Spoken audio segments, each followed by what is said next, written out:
Okay, so hopefully you have a good angle from there that you can see. I know I'm a little far away, so I'm gonna try to do a close-up on the computer level. But basically, I have on the left side, I have what's gonna be the scrap. On the right side, I have the good piece. And the wall, it's always doing something weird, right?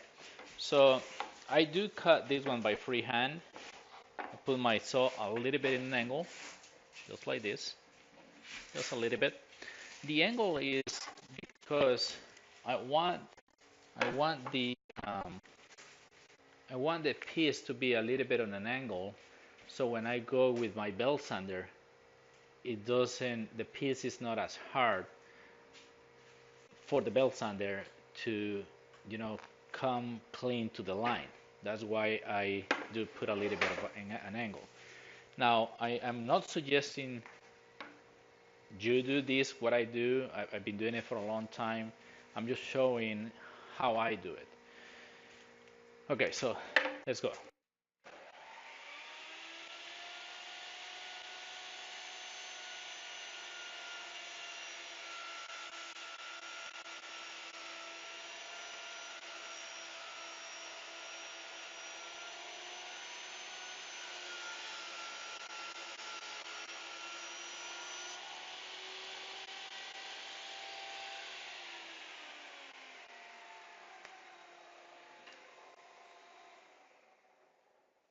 There you have it. I have the line about 1/16, 1/8 away. I have the angle, so the belt sander, it doesn't take much to sand this one down to the line. And for those of you that ask how I do it, I treat this one like if it was a pool table, and I concentrate all the time on my right piece. This is the one that I have to take full control, and then I transfer one of my fingers to the front and just keep treating it like if it was a pool table cue, until I'm out. It requires constant focus. It requires constant pressure, sliding the piece. So again, I'm not suggesting you do this. I'm just showing how I do it. Okay, so it's ready to be sanded out. Now I'm ready for the piece that goes underneath the cabinet to the left. This one is a little bit more tricky. I have the first one right here. This is gonna go exactly the way you are seeing it, front of the cabinet left. This is ready. Now I have the one that goes on the bottom. The tricky part of this one is that first I have to rip it down from 1.5 inches to 1 inch, down to 1 inch. Hopefully you can see it. And I do this by freehand because I don't have any templates over here or jigs to hold it. The reason why I have to rip it down like this is because the left wall is so off that on the back I only have 1.1 inches from the wall to where the end line is, and at the front I have about 1.5 inches from the wall to where the inside of the end is, and I am just like this one. I'm overlapping 3/4 of an inch, so I can use my compass at 3/4. So I'm gonna go ahead and rip this down, and after that I'm gonna take this piece to the cabinet and mark my scribing.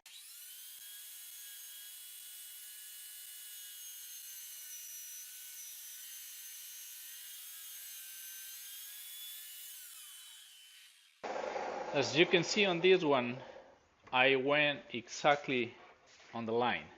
Why? Because I don't need to sand right now. I just need the piece to be able to overlap by 3/4 the cabinet so I can mark with the compass, sorry. So let's do that. Okay, I have that piece ready, the one that goes on the bottom. And as you can see, that wall is really bad. I have about an inch over here, and I only have about 3/8 over here at the top. So I'm gonna do the same thing. Um, rip it down close to the line because now I need to leave a little bit for the sander. So I'm gonna rip it down and then I'm gonna use the sander.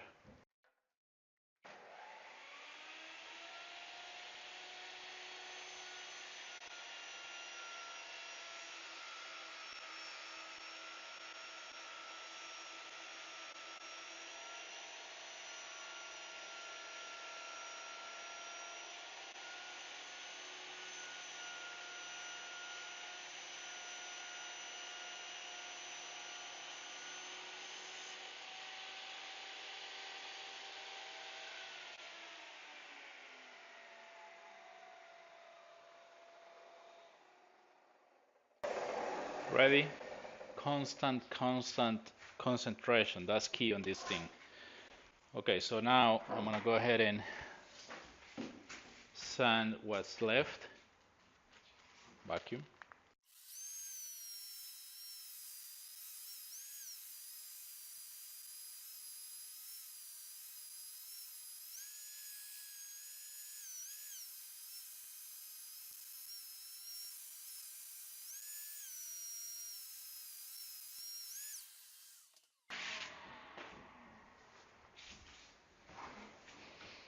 It's ready.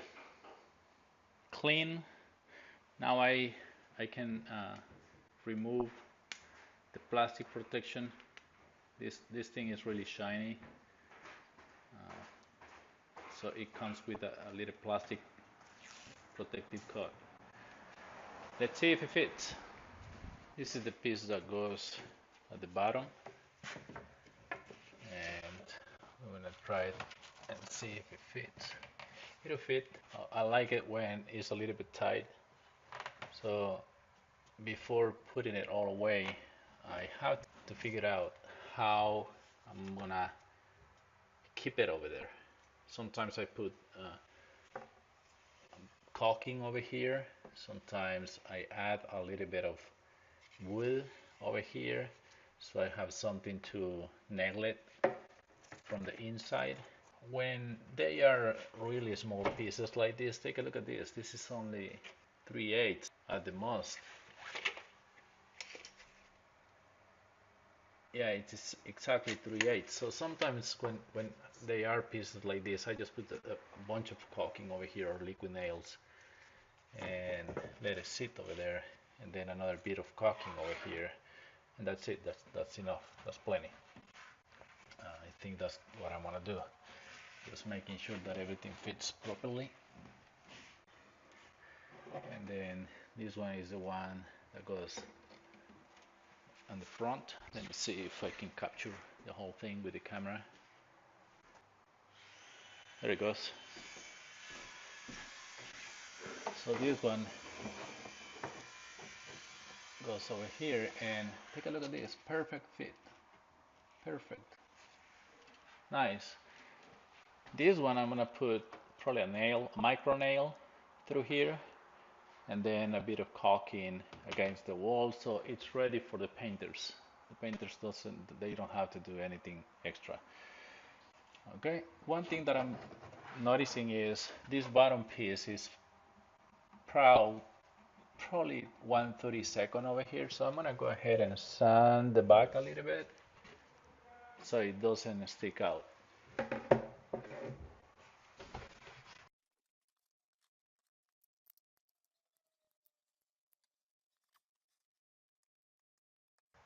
Now it went much smoother because the glue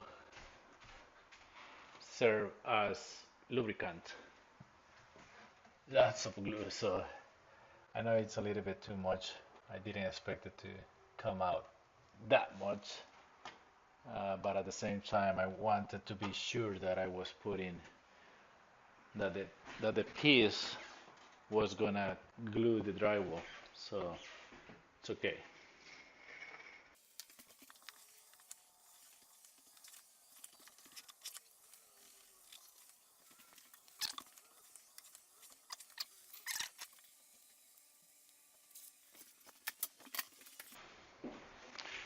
This is the gun that I use almost every time. 2 inches, micro nail. It grabs very good. So a little bit of yellow glue for the miter.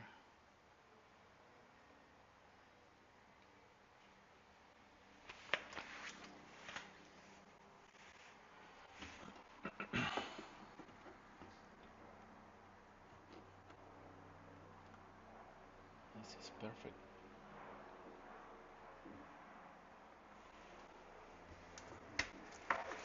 Try to incline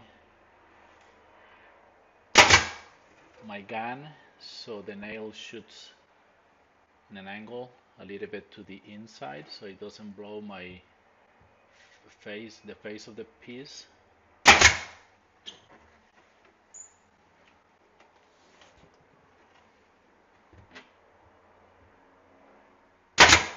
Perfect.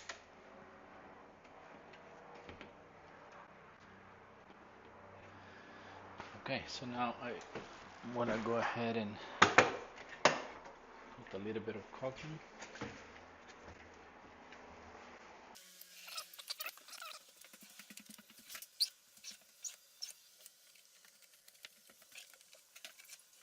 Okay. Now the last thing that I'm gonna do is I'm gonna put a little piece of tape holding these 2 miters. If it was wood, I would have shot a nail through here, but this thing is, like I said, it's really glossy and it's lamination. I don't want to blow anything. I just want to hold it. I'll hold it for a while he dries.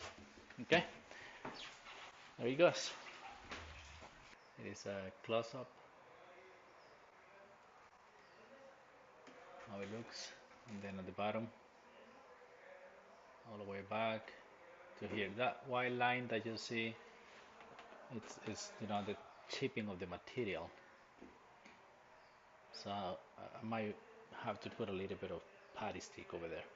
Okay, now come the moment where I start doing all the trim for the top.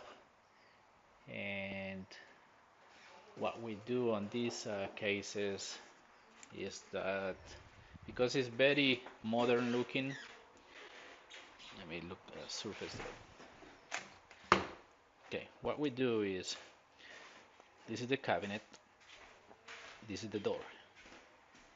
Okay, we take a crown cleat, is what we call it. We bring it flush with the face of the doors, and it goes like this in an L. Sometimes with a miter, sometimes with edge banding at the bottom, depending on the material. What that does is it gives me a surface to go with my other molding all the way to the ceiling. So it would have been something like this. Obviously without this line over here, something like that, right? So this is the piece that is going to be touching the ceiling. This is 1/2 inch by 1 inch, and this is 3 inches by 3 inches, so I can have something to screw it to from the inside of the cabinet. That is what I'm going to be doing right now, and I'll show you the results at the end. So here I am measuring for the what we call the crown cleat, and other than measuring the length, I also measure what the space is between the top of the cabinet and the ceiling, because usually I receive those pieces as 2 by 3 pieces, 2 by 3 inches pieces, or 3 by 3, and then I go ahead and cut the top like what you are seeing right now. I'm marking with a chalk line so I can rip it down so it fits between the top of the cabinet and the ceiling. It doesn't have to be clean, it doesn't have to be perfect, because remember, after this piece goes on, another extra piece is gonna go in front of it, like if it was an scribe molding per se. That extra piece is the one that is gonna completely close the gap between the ceiling and the top of that crown cleat, that L cleat that you see Armando right there is peeling off the plastic from that L cleat that I'm talking about. Then to install it, I just use wood glue for the miters, and then I leave about 1/8 of an inch past the edge of the cabinet, so it doesn't look, the seam doesn't look bad. I put shims at the top just to press it down a little bit, so when I shoot it through the inside of the cabinet, it doesn't move, just the way I'm doing it right now. I have my shims up, I'm testing the piece that goes at the front, I'm putting some black marker on the edges of the miter so nothing of the color of the wood shows through. And after I have the two ends, I go ahead and put the face, the front piece. Now another thing that I want to mention is as you can see, I use two methods. The one is I installed the L shape first on the left, and then I did the U shape for the pantry, and then I left the mid section last. I did that on purpose because this way I ended up with a tight, really tight seam for the piece that I'm installing right now in the middle. It works better for me this way.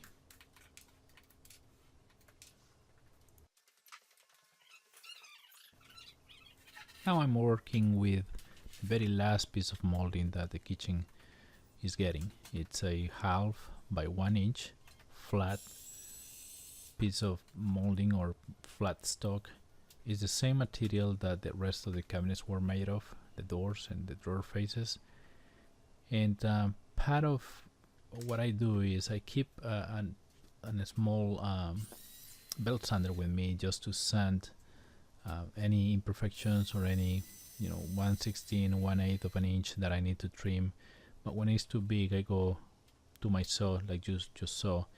I go to the saw to cut it, and then I apply the caulking at the top. And the reason I do this is because I'm shooting through the bottom, and I don't want the nails to be getting loose with time. And also the reason why I'm shooting through the bottom is because the material is so shiny that if I shoot it through the face, it's just gonna blow, and with the reflection it shows everything. So this is the very last trim that I'm doing. Like I said, I make sure I have tight seams. If I have to resand something, I do it. I also apply.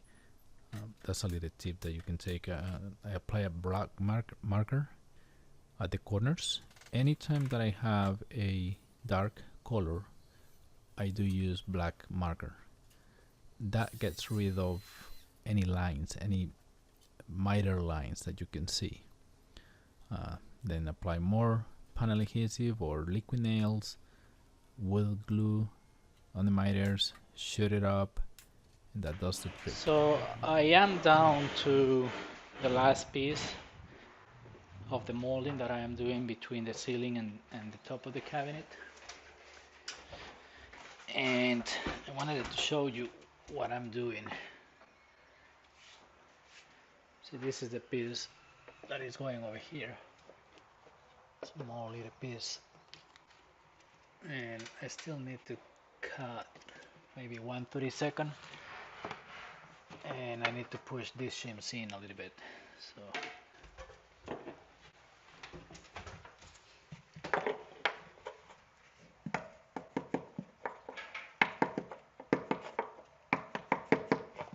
okay, it's done. Now it's good. Now it's perfect. Okay, so I explained to you that this material is really shiny. This is like glossy, and is lamination is the stuff that it makes it look very modern. So what I'm doing is, instead of shooting through the face, I'm shooting through the bottom up, and I'm also putting a little bit of black marker right on the edge so no white comes out.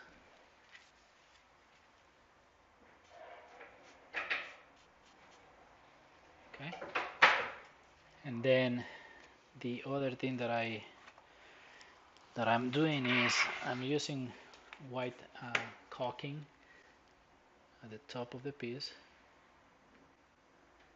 so this becomes my glue, because I don't want this piece to be moving easily, and since I'm not shooting through the face, I want it to be grabbing something, and in this case the glue is gonna attach it to the ceiling, to the drywall. A little bit of yellow glue,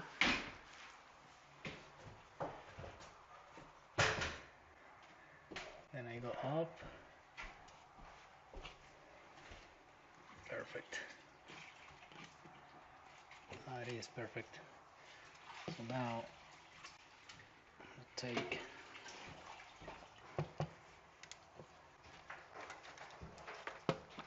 the gun and shoot up.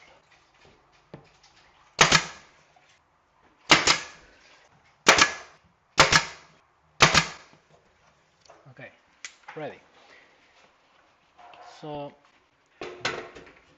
the bottom, I don't know if you can see it from the video, but the bottom is edge banding PVC, so it's a little bit more flexible than the lamination at the face.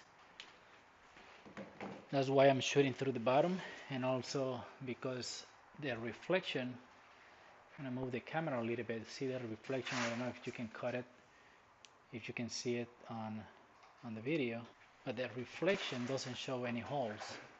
We're putting caulking over there. That's why I was shooting from the bottom, and that's how it looks. See, it's really shiny.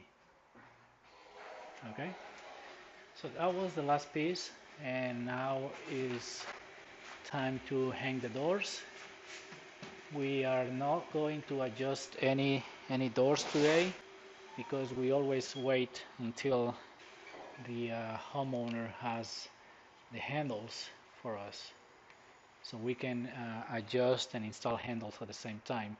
In the past, we've adjusted the handles, we have adjusted the drawer faces and the doors, and by the time we come back to do handles, they are unadjusted again. So now we better just, we just wait until they have the handles, because the handles are the ones that lock the drawers in place. And I'll show you why.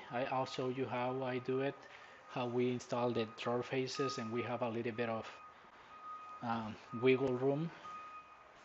When the handles are not installed, we have a little bit of play to adjust the drawers left, right, up, down, so that's why we don't do it. So let's get into hanging the doors, and I think after that we just wait for handles.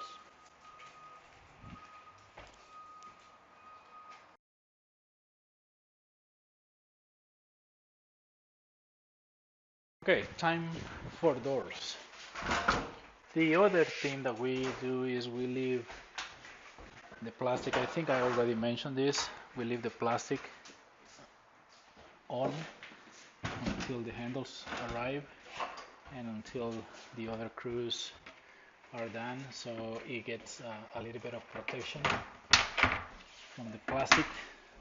You have to put bumpers.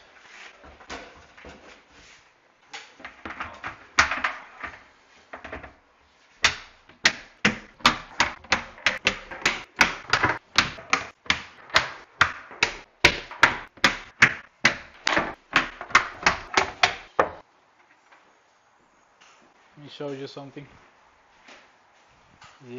This little plastic thing. We installed it one